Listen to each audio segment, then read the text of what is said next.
नमस्कार, मनसुख भाई सुवागिया, अध्यक्ष जल क्रांति ट्रस्ट राजकोट। आज का विषय है पक्षी का प्राकृतिक जीवन एवं हमारी जीव दिया। हमारी संस्कृति में अहिंसा, जीव दिया, जीव रक्षा, उनको वो हमारा परम धर्म है।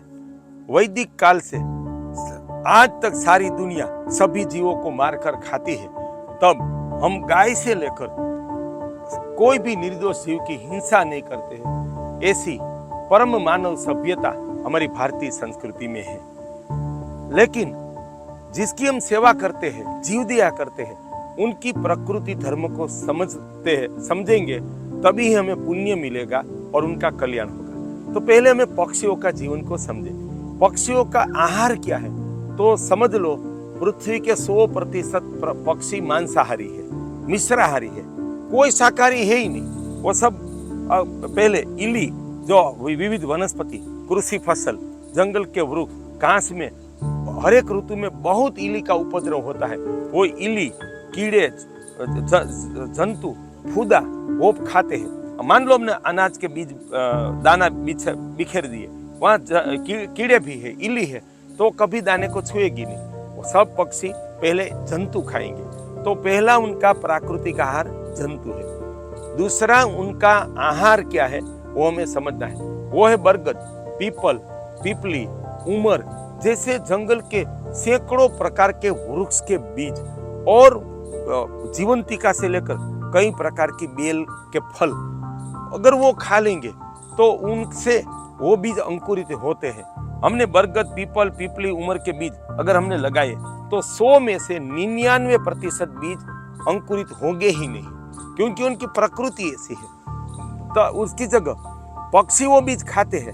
तो हमने बचपन से लेकर हमारे कुएं में से लेकर सैकड़ों नहीं 1000 से ज्यादा कुएं में देखा कि कुएं की विविध दरार में, जिसको तिराड़ कहते हैं, या कोई भी खांचे में वहाँ बरगद, पीपल, पीपली, उमर निकल आते हैं। बिल्डिंग के ऊपर वृक्ष निकल आते हैं।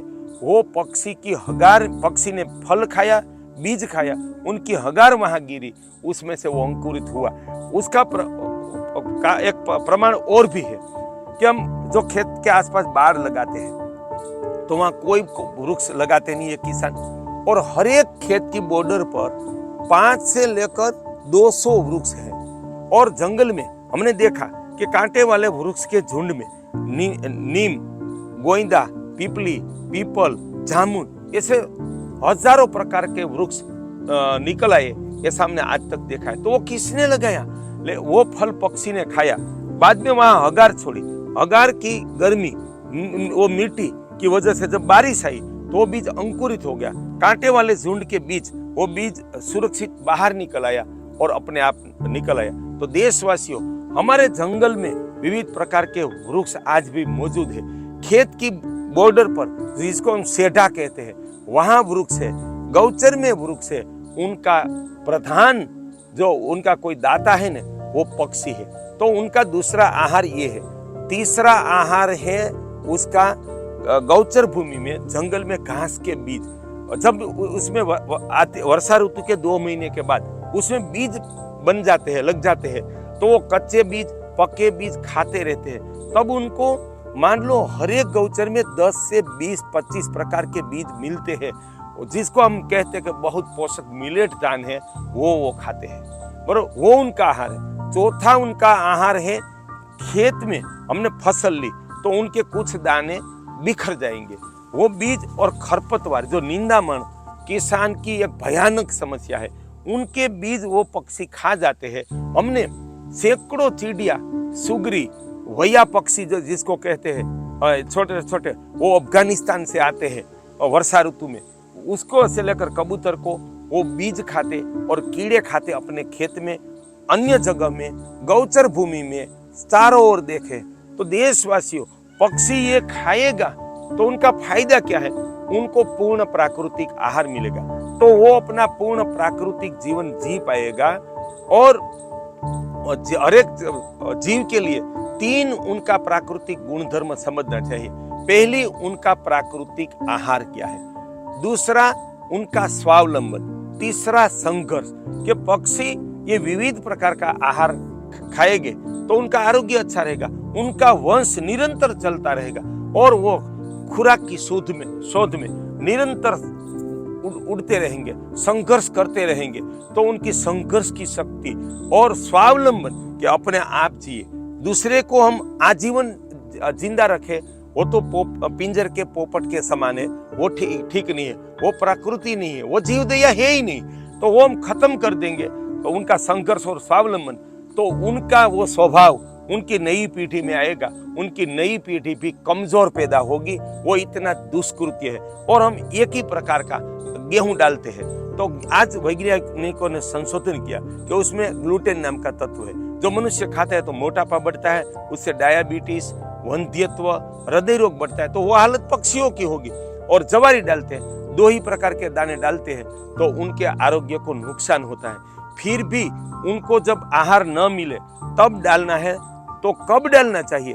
अकाल में खिलाना चाहिए।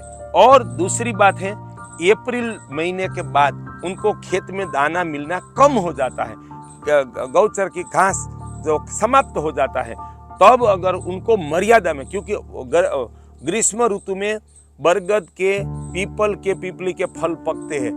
परमात्मा ने तो उनके लिए व्यवस्था 12 महीने की करके रखी है, हम उसमें चौथ डूबो रहे हैं बिना वजह से। फिर भी हमें खिलाना है तो थोड़ी मात्रा में मई और अप्रैल में दाना डालना चाहिए, वो भी बहुत कम मात्रा में।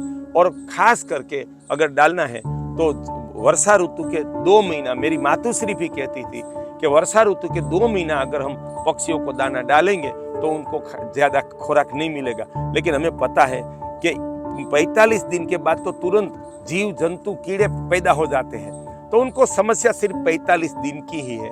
तो मर्यादा में, उस समय में, मर्यादित समय में दाना डाले तो वो जीव दया है, वो हमारा पक्षी प्रेम है, वो हमारा प्राणी प्रेम है। अन्यथा हम उनका आरोग्य का हानि करते हैं, उनका स्वावलंबन, संघर्ष और आने वाली प्रबल पीढ़ी का हम नाश का दुष्कृत्य करते हैं। और खेत में निंदामण की, खरपतवार की समस्या बढ़ती है, वो भी एक दुष्कृत्य है। और ये जंगल लगाने का, वृक्ष जंगल में, खेत में, गौचर में वृक्ष लगाने का काम हम क्या करने जाएंगे? हम लगाएंगे ना तो भी नहीं होगा। अगर हमने वृक्ष का पौधा लगाया तो उनको 5 साल पानी पिलाना पड़ता है, लेकिन पक्षी की हगार में से निकला तो अपने आप निकलेगा। हम 2, 4, 5 प्रकार के लगाएंगे, वो 100 प्रकार के वृक्ष लगाएंगे, तो पक्षी को अपना प्राकृतिक जीवन जीने दे, उसमें भलाई है। फिर भी हमें उसको दाना डालना है। तो पक्षी का निवास स्थान शहर तो बिल्कुल नहीं है, 100% नहीं है, गांव भी नहीं है। उनका निवास स्थान है खेत, खलिहान, गौचर और जंगल, वहां जाके डालना चाहिए। शहरों में कबूतरों को ये जवारी गेहूं डाल के उनका आरोग्य का तो हम विनाश कर रहे हैं, लेकिन पर्यावरण को भी हानि कर रहे हैं। उनकी हगार से, उनकी जो पीछा है, उनकी रजकण है, उससे भी मनुष्य को डॉक्टर ने बताया बहुत हानि होती है। तो शहर में अकस्मात होते, वो मर जाते हैं, प्रदूषण फैलाते। शहरों में कभी भी कबूतरों को दाना नहीं डालना चाहिए, वो हमारा इतना प्रकृति अभ्यास के बाद कहना है। दूसरी बात, हम मछली को आटे के वो गोड़ी बनाकर डालते, वो भी एक अप्राकृतिक है। मछली का वो खुराक है ही नहीं। मछली का खुराक समझ लो, जो शाकाहारी मछली है, उनके लिए परमात्मा ने अंदर विविध प्रकार की लील बना के रखी है, और वो तो उससे 1000 गुना पोषक आहार है। बाद में बहुत सारी मछली मांसाहारी है, तो उनको भी उसका जीवन जीने दे, तो वो भी अप्राकृतिक है। बाद में कुछ लोग तो शहरों में पक्षियों को नमकीन डालते हैं, इससे बड़ी हिंसा कोई है ही नहीं। जो डालने वालों को मैं कहता हूँ, पहले आप रोटी, सब्जी, फल, दूध, छाछ खाना छोड़ दो, 30 दिन अकेला नमकीन खाओ, आपके आरोग्य की हालत क्या होगी।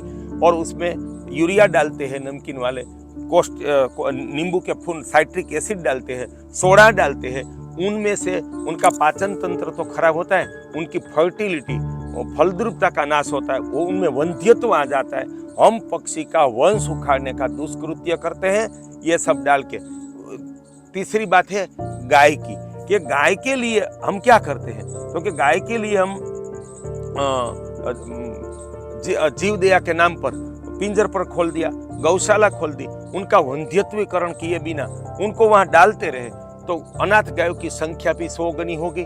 गुनी होगी, उनकी समस्या भी 100 गुनी होगी। हमें अनाथ गाय की समस्या का निवारण करना है तो हमें जो गाय पूर्ण रूप से दुधारू, शुद्ध नस्ल की हो, शुद्ध सांड से फालू हुई हो, उनकी अगली 3 पीढ़ी भी शुद्ध नस्ल की दुधारी हो, उनके बछड़े को नंदी बनाना है तो उसमें मान लो हमें 100 बछड़े में से 2 से 5 की ही आवश्यकता है। बाकी सब बछड़े हैं उनका खसीकरण, वंध्यत्वकरण करके उनका बैल करना है। हमने वो नहीं किया, नहीं करके जीव दया के नाम पर, अहिंसा के नाम पर नहीं करके हमने 100 गुनी गाय की हिंसा की है।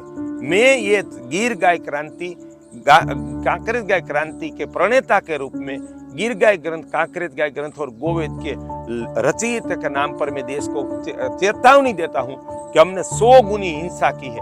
अगर हमें गाय की समस्या कम करनी है तो हमें बिना आवश्यक शुद्ध नंदी के अलावा सभी बछड़े का वंध्यत्वीकरण करके गौशाला में रखो, पिंजर पोल में रखो, किसी को दे दो या गौचर भूमि में छोड़ दो। छोड़ना भी नहीं चाहिए, लेकिन नहीं कोई आवश्यकता है तो वंध्यत्वीकरण करके भेजे, वरना हम गाय की हिंसा का महापाप कृत्य कर रहे हैं। तो गाय में भी ये विवेक रखें कि गाय का स्थान अनाथालय नहीं है, अपना आंगन है, वही उनका पालन करें। बुढ़ापा भी में भी उनका पालन करें। चींटियों को हम सफेद चीनी डालते हैं, वो तो विष है, उसमें 24 प्रकार के केमिकल है।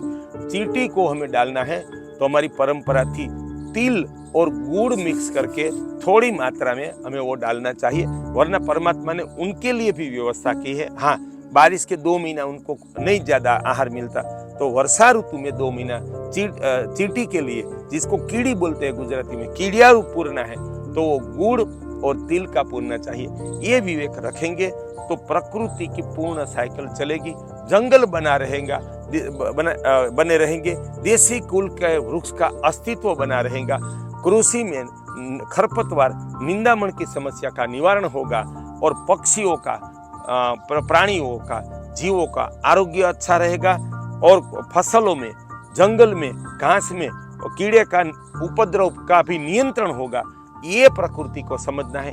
ये समझने के लिए हम किसान के बेटे के नाते हमारा 50 साल का अनुभव है और 25 साल से अपना जीवन राष्ट्र को समर्पित करके इस देश को जल क्रांति, गिर कांकरेज गाय क्रांति, गाय आधारित प्राकृतिक कृषि और दिव्य ग्राम योजना, प्राकृतिक जंगल निर्माण योजना, देसी बीज सुरक्षा योजना जैसी 6 राष्ट्रीय एवं वैश्विक योजना प्रदान की है।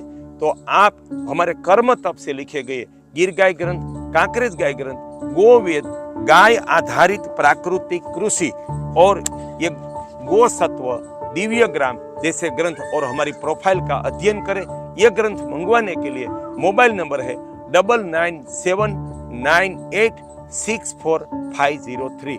हमें रूबरू मुलाकात के लिए हमारे फ्लोटेक्स सबमर्सिबल कंपनी, सापर रोड, सापर वेरावड़ औद्योगिक वसाहत, राजकोट, वहां पधारे और चलो हम मिलकर प्रकृति का गहन अध्ययन करें और उनकी प्राकृतिक रूप से सभी जीवों की रक्षा करें। राम राम, मनसुख भाई सुवातिया।